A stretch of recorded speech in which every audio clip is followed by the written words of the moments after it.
Bienvenidos estudiantes de algoritmos. Para esta semana tendremos la temática de técnicas algorítmicas. Vamos a estudiarlas.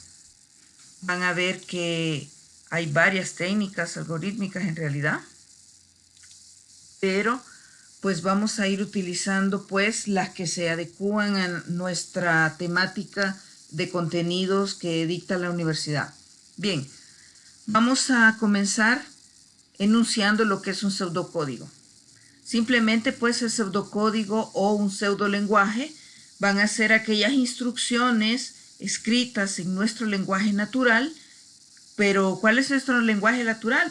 Podría preguntarse usted. Ese es nuestro idioma en que nosotros hablamos, que nosotros leemos y entendemos.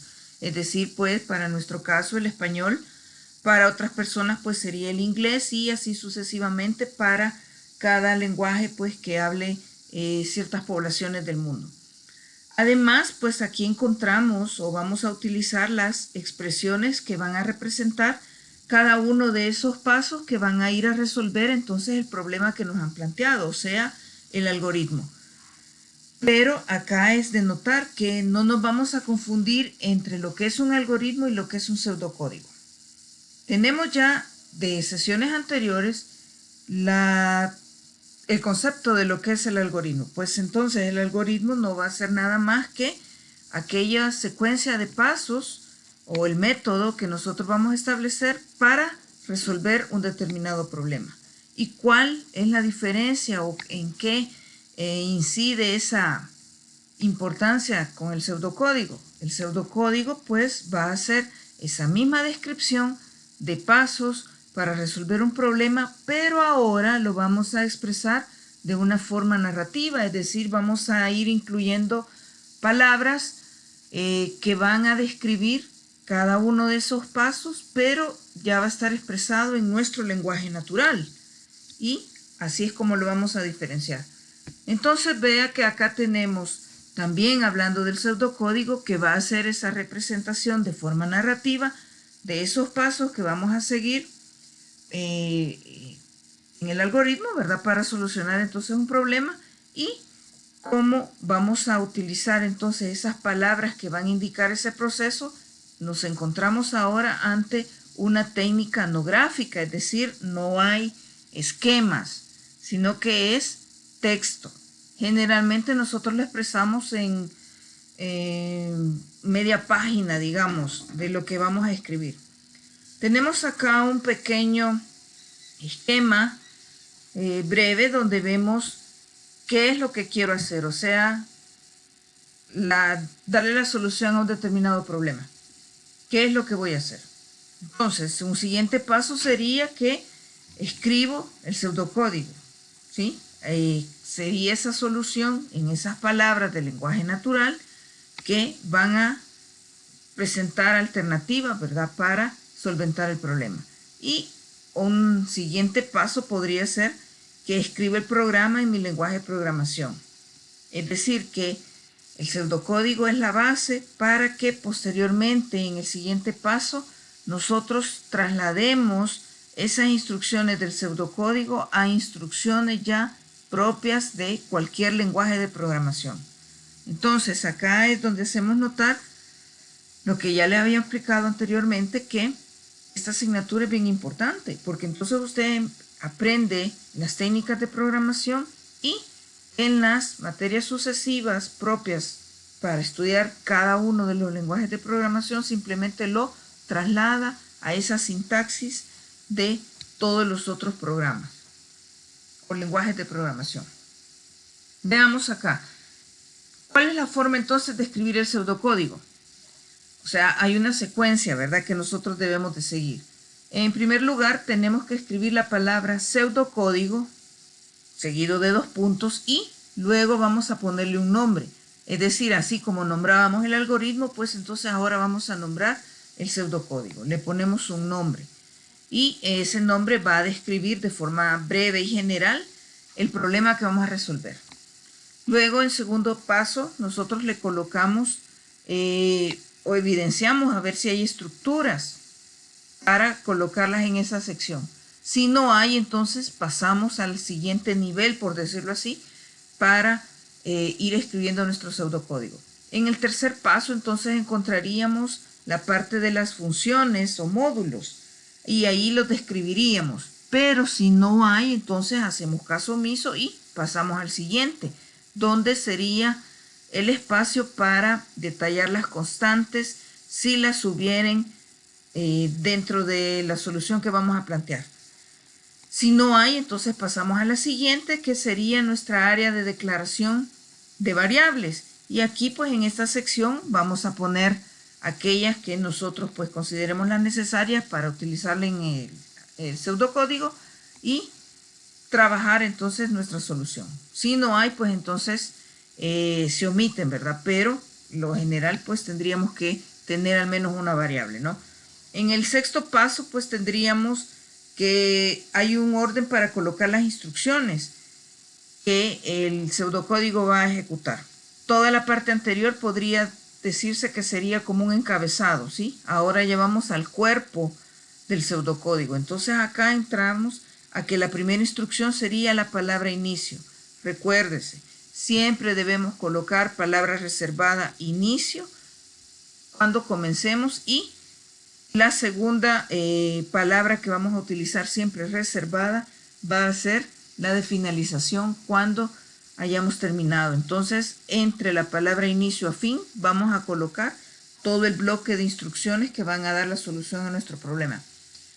Luego tenemos que, en caso de encontrarnos dentro de una sentencia de selección o de una estructura cíclica, entonces vamos a utilizar una subnumeración de acuerdo al número que hemos colocado y una especie de sangría, es decir, para que se vean identados todos esos pasos y fácilmente identifiquemos cuál es la estructura que tenemos.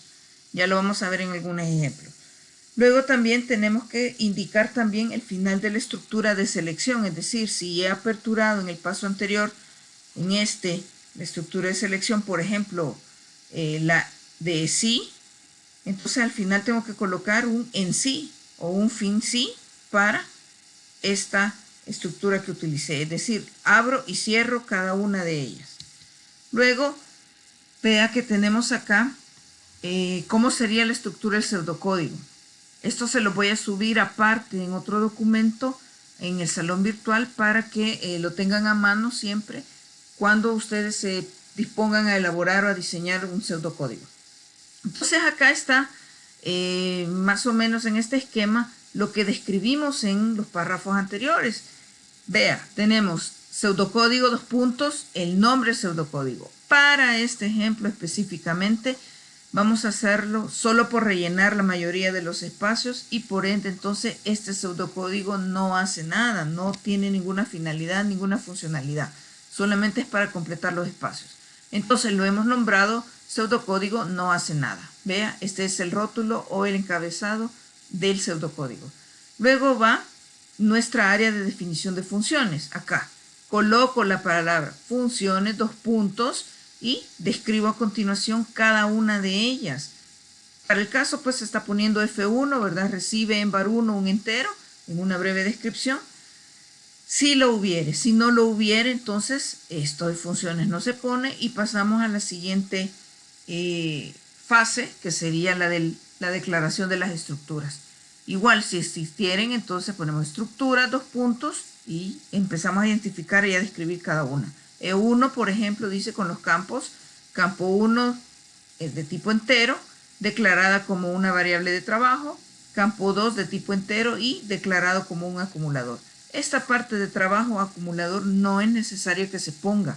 Aquí se hace como para poner más detalle y recordarnos el uso que le vamos a dar, pero no es necesario ponerlo, y a la medida que se vayan desarrollando más y más pseudocódigos, no va a ver que no es necesario, sino que simplemente las declara y luego pues hace uso de ellas, ¿no?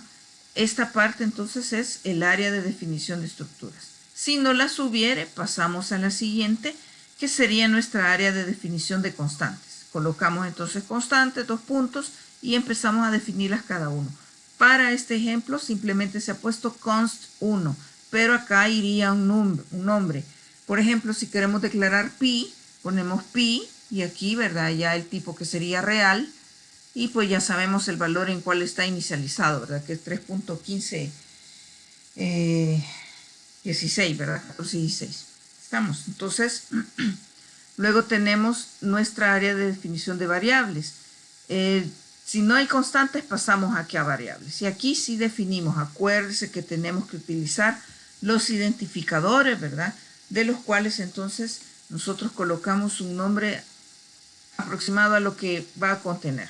Para el caso se le pone var3, pero acá iría un nombre, ¿verdad? Si es edad, si es mes, si es salario, etcétera, lo que sea. Y su tipo, ¿verdad?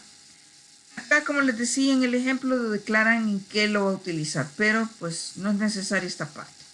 Pasamos entonces ya al cuerpo, ¿sí? Acá van todos, vean, en esta llave, descrito todos los pasos que nosotros vamos a usar para darle solución al problema. Entonces, comienzo con la palabra reservada.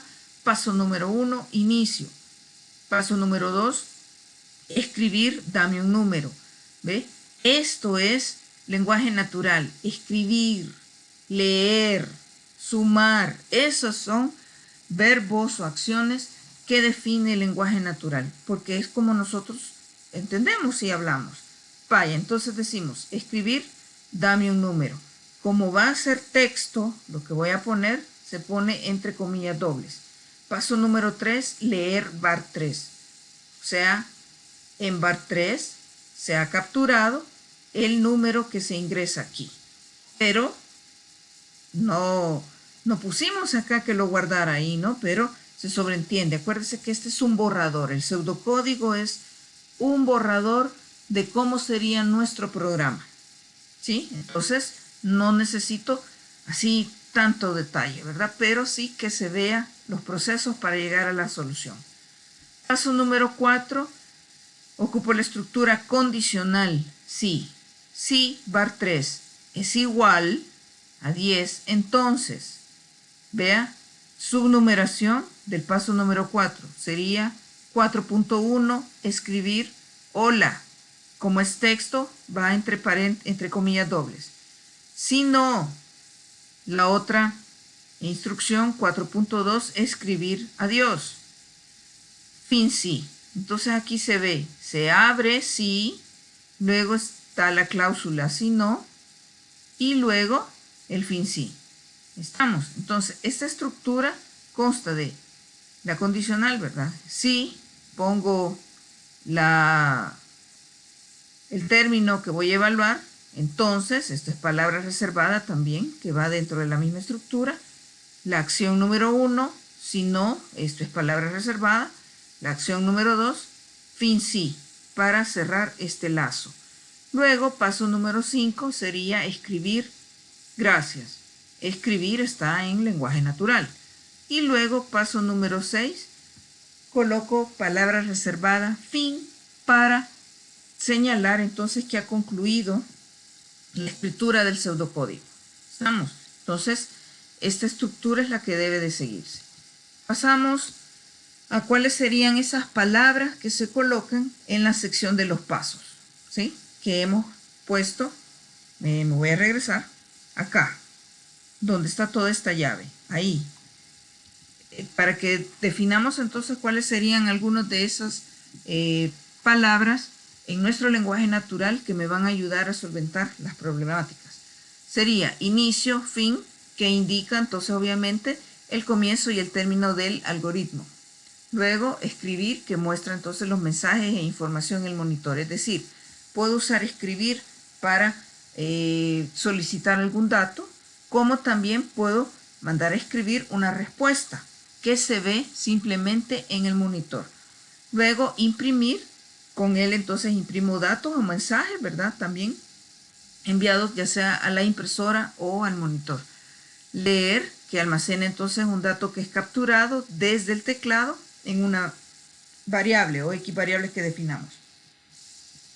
Luego tenemos guardar en, que indica entonces que él o los datos los vamos a guardar en una ubicación X que nosotros digamos, ¿verdad? De un almacenamiento secundario, sea el disco duro, un CD, donde nosotros digamos la ubicación. Luego, otra palabra sería recuperar desde, o sea, voy a ir a buscar la ubicación donde está y voy a tomar esos datos, o sea, los voy a ir a traer. O sea, es la manera entonces de ir a leer. Llamar a indica entonces cuando voy a ejecutar ya sea o una función o un módulo, ¿verdad? O un subprograma, una subrutina que yo esté queriendo involucrar también como parte del programa. Luego tenemos el sí entonces, que es una estructura, ¿verdad?, de selección de tipo condicional. Entonces aquí tengo dos opciones, ¿verdad? Si es verdadero, va a realizar las instrucciones que están después de el sí, ¿verdad? Y para el caso de falso, entonces sería lo contrario, ¿verdad? Entonces tengo parte de ella las cláusulas si no, que sería nuestro else si estuviera en inglés, ¿verdad? Entonces indica el comienzo de las instrucciones del segundo bloque, cuando entonces la pregunta que estamos formulando tiene o se le asigna una respuesta en falso, ¿verdad? Entonces ahí cae para esta parte. Y fin sí, que sería nuestra cláusula para terminarlo y cerrar el lazo del sí entonces. Luego tenemos otra estructura que se llama casos para y cerramos con fin casos, que indica entonces acciones que se van a realizar cuando una variable puede tener múltiples casos o posibles o muchos valores posibles para ir a tomar opciones. Otra estructura, pero esta es una estructura cíclica, es hacer mientras. Con esta se apertura y cerramos con fin mientras. Entonces es una estructura de ciclo que indica, ¿verdad?, que se van a ejecutar un conjunto de instrucciones que nosotros dispongamos ahí y van a estarse ejecutar y ejecutar mientras la respuesta a la pregunta del hacer mientras que colocamos acá es verdadera. Cuando cae en falso, entonces termina. La siguiente palabras son repetir y usamos el hasta, ¿sí?, que sería el otro límite. También es una estructura cíclica que nos va a indicar entonces que un conjunto de instrucciones se van a repetir mientras que la respuesta a la pregunta acá del hasta en la segunda parte sea falsa. Ya lo vamos a ver poco a poco.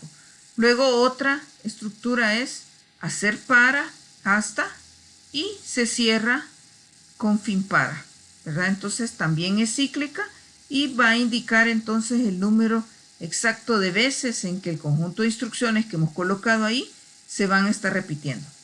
Y la doble diagonal, ¿verdad? Lo que nos va a indicar es que es un comentario, es decir que como no tenemos otra manera de comentariar o indicar que no es parte del programa o del pseudocódigo, vamos a colocarle o anteponerle la doble diagonal a la línea que nosotros querramos documentar. Para esto entonces son breves los comentarios.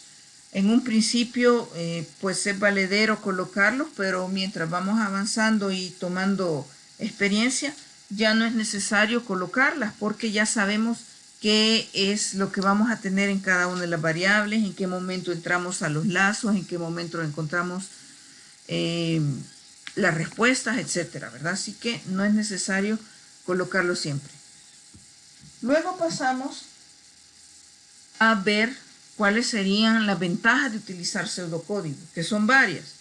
Una de ellas es que ocupa poco espacio en una hoja de papel. Generalmente a veces lo hacemos en media hoja de tamaño carta, ya sea a mano o en menos pasos para una computadora, lo que entonces nos indica, ¿verdad?, que es una solución rápida y ventajosa para escribir nuestros pseudocódigos.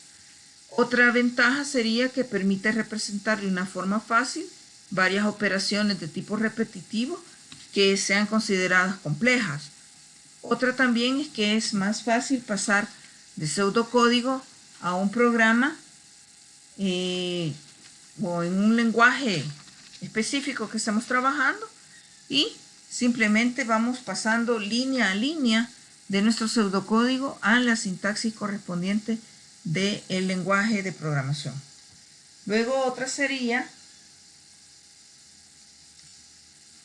que si seguimos pues todas las reglas, vamos a ver que fácilmente o de manera clara vamos a identificar todos los niveles que cada una de las operaciones tiene y vamos a identificar también las numeraciones y subnumeraciones y las sangrías adecuadas para cada una de estas estructuras condicionales o cíclicas que estuviésemos utilizando. Luego tenemos acá el diagrama de flujo de datos, que es otra técnica algorítmica, ¿sí? Acá entendemos entonces que un diagrama de datos o de flujo de datos es la representación gráfica de un algoritmo o de un pseudocódigo. Entonces acá, vea, ahorita sería la segunda técnica. La primera es el pseudocódigo, que es una técnica no gráfica. La segunda, esta, que es el diagrama de flujo de datos, que es una técnica gráfica. ¿Por qué? Porque vamos a hacer o esquematizar la solución. Vea, tenemos también acá que se puede decir que es una representación en forma detallada de forma gráfica lo que vamos a plasmar. Entonces, ahí evidenciaríamos los pasos que debemos seguir para darle la solución al problema. Entonces ya no es necesario mucha escritura, sino que cada una de las figuras o formas representa ya la instrucción. Y simplemente entonces rellenamos con los datos, ya lo vamos a ver.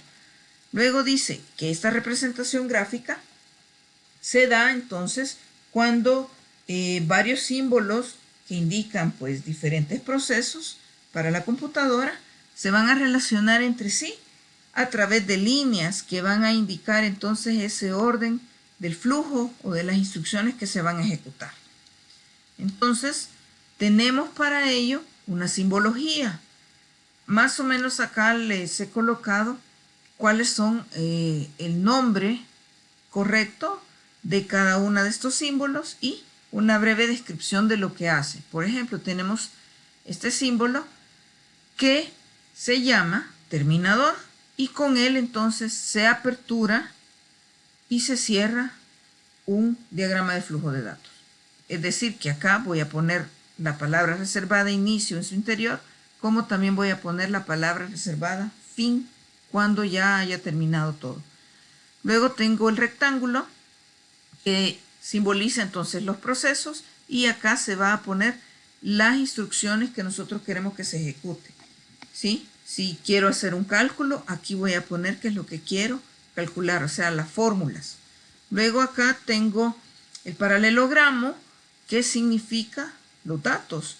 Y dentro de este símbolo, acá se declaran el área de funciones, el área de las estructuras, las constantes si se van a utilizar, las variables también que se van a utilizar, junto con las inicializaciones, ¿verdad? O sea, tipos e inicializaciones. Aquí se coloca. Luego, siguiendo con los símbolos, tengo acá la entrada manual, que es un trapecio. Entonces, en él voy a colocar los datos, ¿verdad? Que se capturan desde el teclado. Y se coloca entonces ya al nombre de la variable, ¿verdad? Donde va a ir almacenada.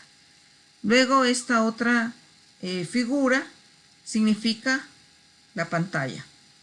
Ahí vamos a colocar los mensajes, ¿sí? Entre comillas dobles, de lo que nosotros queremos solicitar o lo que queremos mostrar como resultado de salida, que aparezca en el monitor. Luego, este otro símbolo va a significar para nosotros la impresora o un documento. Ahí en su interior vamos a colocar también mensajes y datos que queremos mandar a la impresora, ¿sí?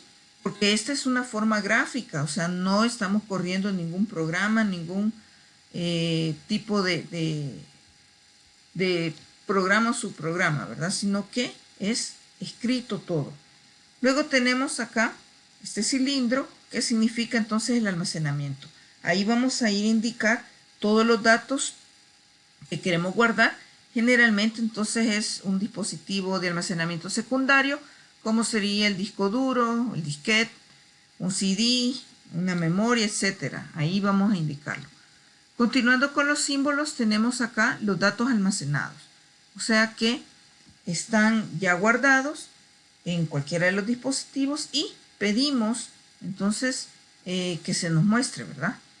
Luego este otro es la llamada que vamos a utilizar para las funciones o por los módulos si existieran o así los definimos. Entonces van a indicar dentro de la ejecución, ¿verdad? Que va a ejecutarse la función que está escrita acá o el módulo que está escrito aquí.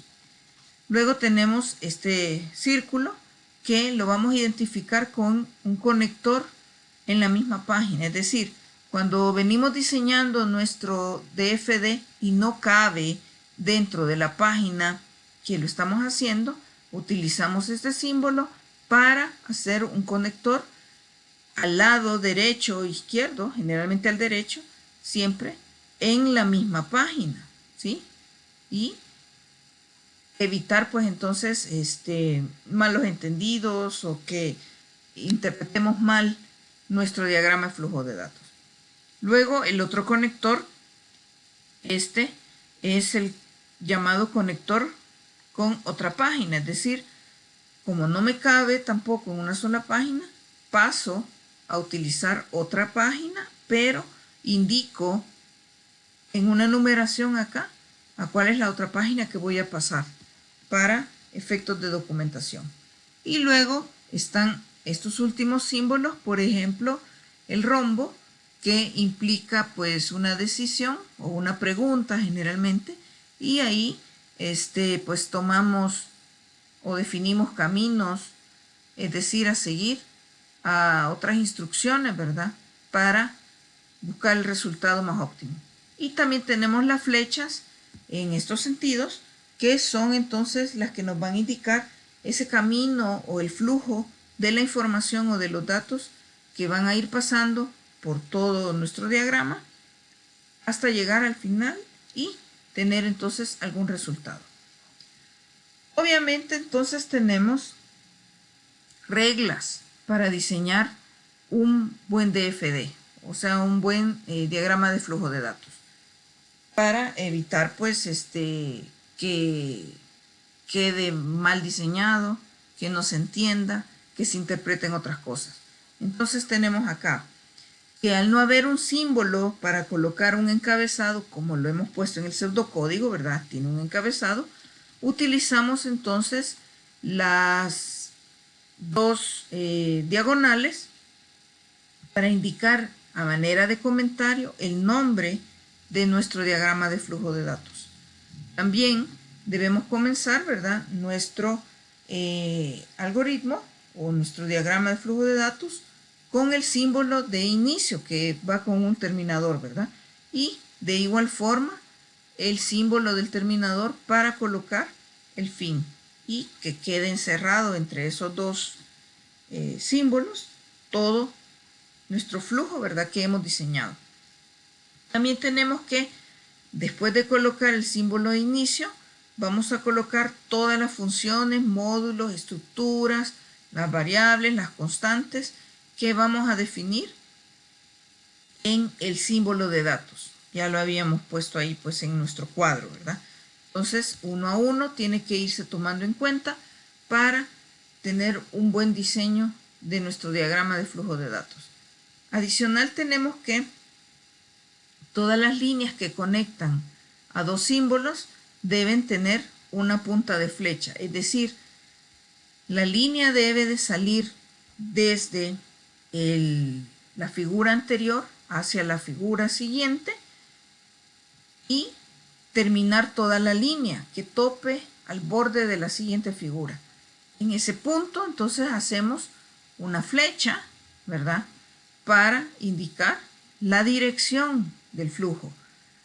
Si dibujamos una flecha con doble sentido, esto es incorrecto porque solamente hay un camino para tomar, no podemos estar en varias direcciones al mismo tiempo. Luego también otro paso a considerar es que se deben usar solamente líneas de flujo horizontal o vertical. Es decir, que no vamos a estar haciendo cruces de forma diagonal ni pasando línea sobre línea, sino que tiene que quedar limpio de una manera bien visual y gráfica como es que se ha diseñado. Luego otro punto a tomar en cuenta es que se debe evitar el cruce de líneas, como les decía, y que no deben de sobreponerse unas con otras, ¿verdad? Y para ello, pues entonces tenemos que evitar este cruce de líneas usando los conectores dentro de la misma página o dentro de la siguiente página de nuestro diagrama. También los conectores deben usarse solamente en casos de ser necesario, no es decir que a cada momento yo voy a empezar a usar conector y conector, no. Para eso yo tengo que visualizar todo mi espacio donde voy a diseñar mi diagrama y empezar a optimizarlo de la mejor manera para que quede bien claro todo ese proceso que estoy haciendo ahí y evitar entonces, en la medida de lo posible, usar los tipos de conectores. Luego, tengo otro punto importante, es que no deben de quedar líneas de flujo que no se conecten, es decir, la línea tiene que salir de un lado y dirigirse hacia otro lado. Entonces, todo tiene que ir conectado. También tengo que trazar los símbolos de manera en que se puedan leer de arriba hacia abajo y de izquierda a derecha. O sea, esa es la manera como de forma correcta se lee un diagrama de flujo.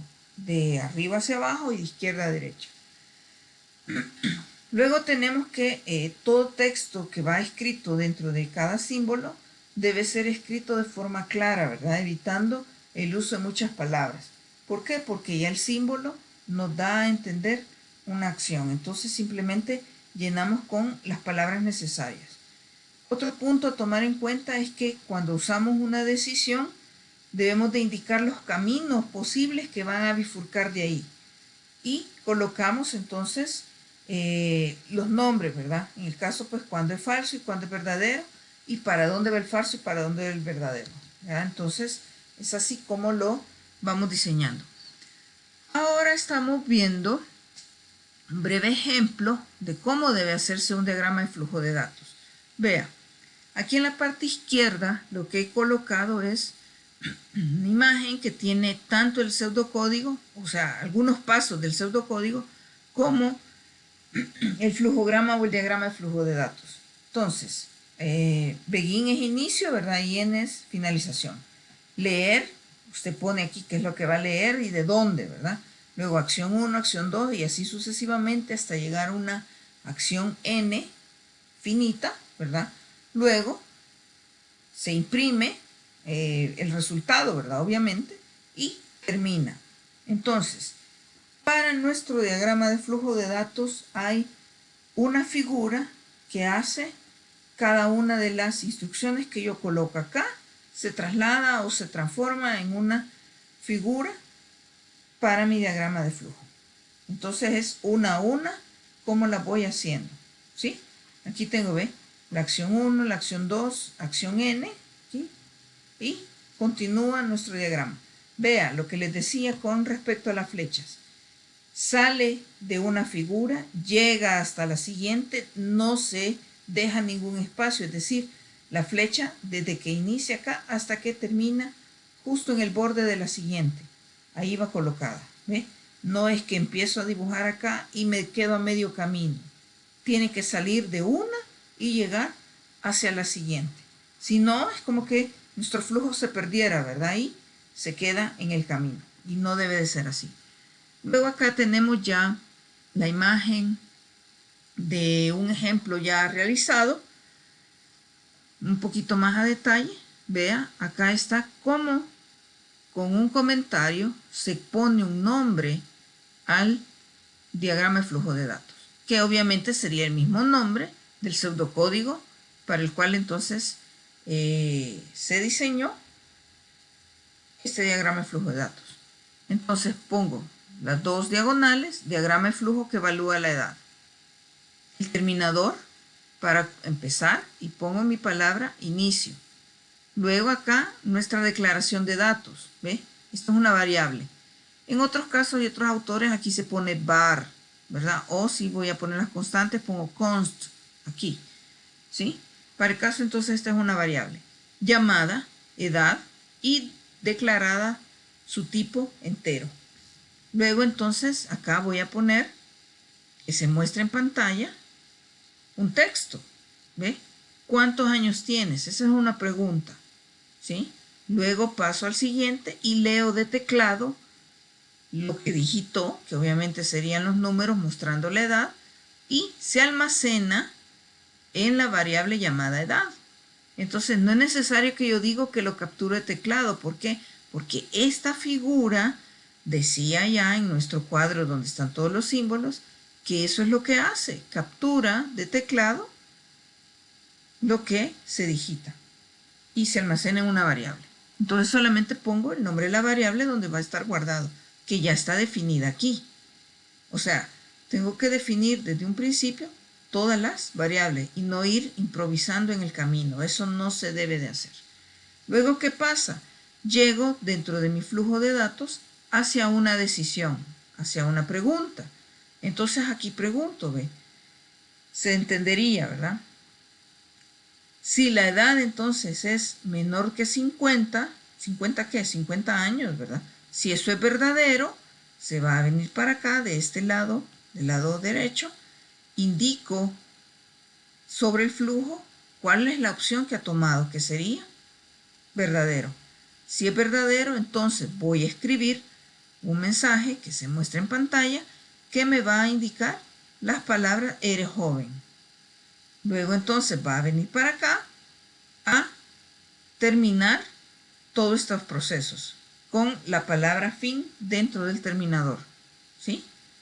Para el caso entonces que no fuera el lado del verdadero, sino que se evalúa en falso, es decir, que no tiene menos de 50 años, sino que por el contrario tiene más de 50 años, entonces se viene de este lado, indico el flujo, que sería para el caso del lado del falso, y escribo un mensaje que se va a mostrar en pantalla que va a decir, eres viejo. Y luego va a venir hacia acá, buscando el terminador, con la palabra fin para terminar. Así que esta es la forma entonces más práctica de cómo entonces se debe de hacer un diagrama de flujo de datos. Y luego tenemos un ejemplo de pseudocódigo, un breve ejemplo, más o menos acá, ¿verdad? Se llama entonces, le han puesto algoritmo sumar, ¿sí? Pero pues nosotros lo titularíamos pseudocódigo. La definición de variables, aquí está, de tipo entero A, B, C, ¿sí? Nosotros generalmente las ponemos al revés, ¿verdad? A, B, C, dos puntos, entero. Es lo mismo, depende de los autores. Luego palabras reservadas a inicio y empiezo con mis palabras en pseudolenguaje, ¿verdad? O pseudocódigo de el lenguaje natural. ¿Ve? Escribir qué cosa dentro de paréntesis y dentro de comillas dobles. Introduzco el primer número que le pongo como mensaje que sea de tipo entero acá. No me vaya a poner decimales. Y cierro hasta acá las comillas, ¿ve? Porque todo este es el texto que va a mostrarse. Introduzco el primer número, entre paréntesis entero, dos puntos. Hasta ahí se va a ver el mensaje. Luego voy a leer. ¿Qué voy a leer? La variable A, que se supone introdujo el dato aquí. Entonces le doy leer A. La siguiente instrucción sería escribir. Introduzca el segundo número, también de tipo entero, y lo leo en B. Luego, mi tercera variable sería C, donde voy a asignar la suma de las variables A más B. Entonces, yo entendería, ¿verdad?, que en C, en mi variable C, voy a tener la suma de los dos datos que se introdujeron acá. Luego, como ya hice el cálculo acá, este es un proceso, voy a escribir la respuesta porque la computadora ya tiene la respuesta, pero el usuario no lo conoce, no lo está viendo. Entonces se lo voy a mandar a imprimir o a escribir en pantalla poniéndole un breve texto antes. La suma es 2 puntos, todo esto entre comillas dobles, porque es el texto que se va a mostrar tal cual, coma, la variable que tiene la respuesta, que es esta que ya calculé en este paso anterior. C. C es la respuesta. Y luego cierro con palabra reservada, fin. Y ahí termina entonces el pseudocódigo. Bien, esperando entonces que sea de provecho entonces para ustedes y sus estudios. Dejo hasta acá este video, ¿verdad? Y deseándoles pues entonces éxito siempre en todo lo que hagan. Gracias.